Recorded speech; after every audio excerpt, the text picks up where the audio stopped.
Well, for years, Tom has served as our chief meteorologist, but there was no title more important than being a dad. Absolutely. Right? He raised 2 boys here while balancing a late shift at the station and hosting several community events over the years. Yeah, and often by his side was his son, Mikey. I had a chance to sit down and talk with Mike about growing up here in Spokane. I think Tom Sherry, that's just the name everybody knows him as Tom Sherry. I always knew him as Dad.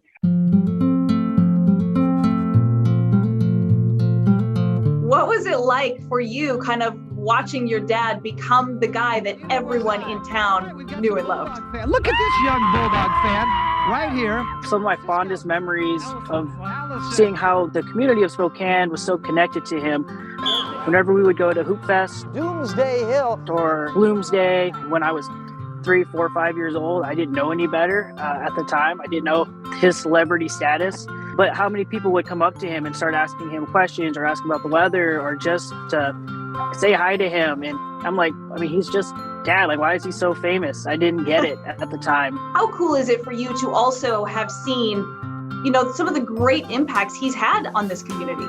It is really cool. And, you know, Spokane is home, even though I'm not there right now. Denver is my current home, but every time I go back to visit, I bring my fiance with me. People see us out with Tom Sherry, and then it's funny for my fiance to see how the community gravitates towards him and talks to him and how they talk to him. And she had no idea of much of an impact that he has in Spokane.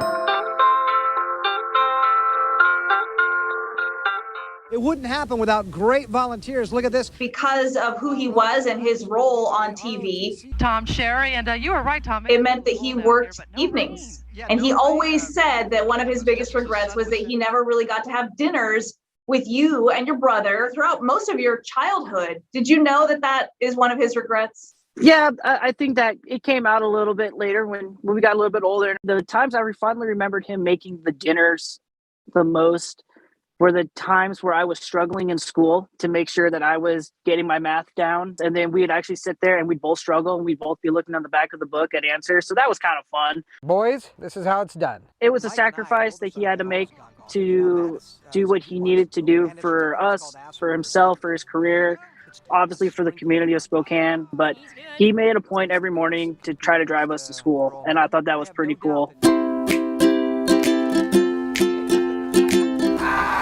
You mentioned Tom's turkey drive. What do you remember as you kind of watched that grow year after year into this amazing thing that it is now? I remember going with him to Rosars on a few trips. We'd be making rounds, going to different Rosars across the city. You know, you didn't really feel the impact when you were younger, but now older, getting older and getting to see a lot more of it's making this huge impact in Second Harvest Food Bank. It is incrediable to see. What do you want him to know about having so many years in this community?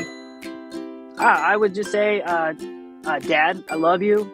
Congratulations on your many accomplishments. I want you to enjoy yourself, have fun.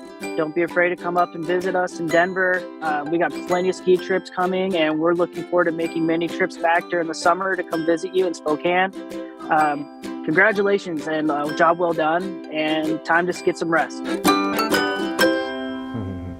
I see so much of you in him. It was really fun to talk with him. Well, he's the better version for sure, and I couldn't be more proud of him and his brother, and Mike's getting married in September, so we're going back to the wedding. It's going to be great fun. You can tell he's very proud of you as well. It sounds like a cliche thing, but it goes quick, right?